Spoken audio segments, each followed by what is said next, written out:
नमस्कार मंडळी, मी जान्हवी उवाच या माझ्या यूट्यूब चॅनलवर आपल्या सगळ्यांचं अगदी मनापासून स्वागत. माझ्या आजच्या लेखाचं नाव आहे नवस. बघा, माझा आजचा लेख आवडतोय का? आवडला तर लाईक करा, शेअर करा आणि सबस्क्राईब करा. धन्यवाद. साधना ही माझी शाळेपासूनची मैत्रीण. आम्ही दोघी एकाच वर्गात होतो. आमची घरंही समोरासमोर असल्यामुळे आम्ही दोघी अगदी सतत बरोबर असू. रात्री झोपण्यापुरत्या आम्ही आपापल्या घरी असू.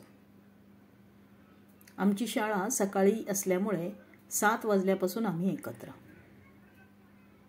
शाळेतून घरी आल्यानंतर दोघींपैकी कोणा एकीच्या घरी अभ्यास करायचा आणि संध्याकाळी खेळायला पळायचं. हा आमचा 10वी पर्यंतचा नित्यनेम. या सगळ्याबरोबर अजून एका गोष्टीत कधीही खंड पडला नाही, आणि ती गोष्ट म्हणजे आम्ही न चुकता रोज खेळून झाल्यावर गणपती बाप्पाच्या देवळात जाऊन मगच घरी जात असू. घरातलं वातावरण धार्मिक होतं म्हणून असेल कदाचित, पण आम्हाला दोघींनाही अगदी रोज बाप्पाचं दर्शन घ्यायला आवडायचं.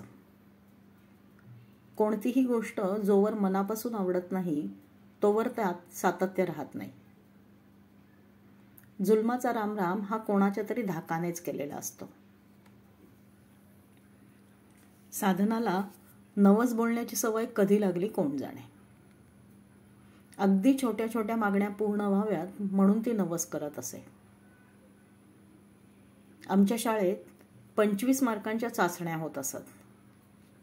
त्या चाचणी परीक्षेत पास व्हावं म्हणून देखील साधना नवस बोलत असे. पास होण्यासाठी फक्त 7 गुणांची आवश्यकता असे. आम्ही एकत्रच अभ्यास करत असल्यामुळे 7 मार्क मिळणं अवघड नव्हतं हे मला ठाऊक होतं. पण साधनाचा कधीच स्वतःवर विश्वास नव्हता. तिने कधी वर्गात हायेस्ट यावं किंवा 25पैकी 20पेक्षा जास्त मार्क मिळावेत म्हणून नवस केला नाही, तर देवा मला पास कर एवढीच तिची मागणी असे. आमच्या शाळेतल्या देशपांडेबाईंनी आम्हाला एक छोटी प्रार्थना शिकवली होती. गणपती तुझे नाव चांगले, आवडे बहु चित्त रंगले, प्रार्थना तुझी गौरी नंदना, श्री गजानना मंगलमूर्ती मोरया. अशी ती प्रार्थना होती. देशपांडेबाई वर्गात आल्या की ही छोटी प्रार्थना आमच्याकडून म्हणवून घेत असत. तसंच प्रणम्य शिरसा देवम हे स्तोत्र देखील आम्हाला पाठ होतं. साधनाच्या मागण्या जशा छोट्या तसे तिचे नवस देखील छोटेच.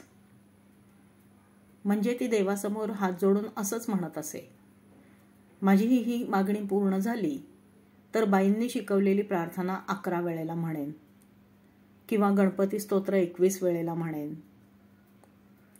तिच्या मागण्या पूर्ण होतच होत्या, पण एखादी मागणी पूर्ण नाही झाली तरी ती बोललेला नवस पूर्ण करत असे. आज तागायत साधनाचे नवस चालूच आहेत. काही मागायची सवय लागते तेव्हा ती सुटणं अवघडच असतं. शिवाय आपले सिनेमे त्यात भरच घालत असतात. नवस बोलला की देव प्रसन्न होतो हे इतकं बिंबवतात सिनेमावाले. एवढ्या मोठ्या प्रमाणात लोक सिनेमा बघतात म्हणजे जेव्हा इतक्या मोठ्या प्रमाणात लोक तुमचं म्हणणं ऐकून घ्यायला तयार असतात तेव्हा त्यांच्यापर्यंत चांगल्याच गोष्टी पोचायला हव्यात. दर्जेदार संदेश त्यांच्यापर्यंत जायला हवेत. ही फार मोठी जबाबदारी असते. कारण तुझा आवडता हिरो कोण असं विचारल्यावर शिवाजी महाराज, बाजीप्रभू देशपांडे अशी नावे तर दूरच, आपल्या वडिलांचं नाव देखील आठवत नाही. त्याऐवजी सलमान खान, शाहरुख खान अशीच नावं आपण ऐकतो. नवस करून सारख्या आपल्या छोट्या छोट्या मागण्या देवापुढे ठेवण्यात आपल्याला काही वाटत नाही. आपल्या मागण्यांचं रूपांतर हट्टात कधी होतं हे देखील आपल्याला कळत नाही. आपण सतत हट्ट करत असतो आणि हट्ट पूर्ण झाले नाहीत तर देवाला सुद्धा कोसत राहतो. आपल्यासाठी योग्य असेल तर ती गोष्ट आपल्याला देव देणारच आहे असा विश्वास आपल्याला वाटत नाही, किंवा योग्य वेळ आल्यावर आपल्याला ती गोष्ट मिळणारच आहे याची खात्री आपल्याला वाटत नाही. अशा सतत मागण्या करताना त्याने आपल्याला किती अमूल्य देणग्या न मागता दिल्या आहेत याची आपल्याला जाणीवही नसते. मग त्याबद्दलची कृतज्ञता वगैरे दूरच. व्हेंटिलेटरवर असणारा माणूस फक्त श्वास मागत असतो, जो आपल्याला देवाने न मागता दिलाय.